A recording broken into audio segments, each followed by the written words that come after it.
හැමදාම වගේ එදා උදෙත් වැඩ ගොඩ ගැහිලා තිබුණේ. මම වැඩට යන්න හොඳටම පරක්කු වෙලායි හිටියේ. මගේ නෝනා උදේ කෑම එක හදන ගමන් හිටියේ. අපිට වචනයක්වත් කතා කරන්න වෙලාවක් තිබුණේ නැහැ.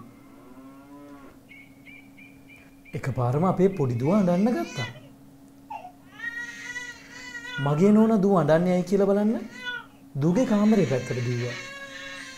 මම මගේ අත් දෙක හොදගෙන මගේ නෝනා කර කර හිටියේ වැඩේ කරන්න පටන් ගත්තා. අවුරුදු 5ක මගේ පුතා පුදුමෙන් වගේ මන් දිහා බලන් හිටියා. තාත්ති මොනවද කරන්නේ? මම රොටි හදනවා පුතා. කෙල්ලෝනේ කෑමු යන්නේ. කොල්ලෝ කෑමු යනවෑ. පුතාට තේරුම් යන විදිය උත්තරයක් මට දෙන්න සිද්ධ වුණා. කවුද කියන්නේ පුතා? කොල්ලන්ටත් උයන්න පුළුවන්.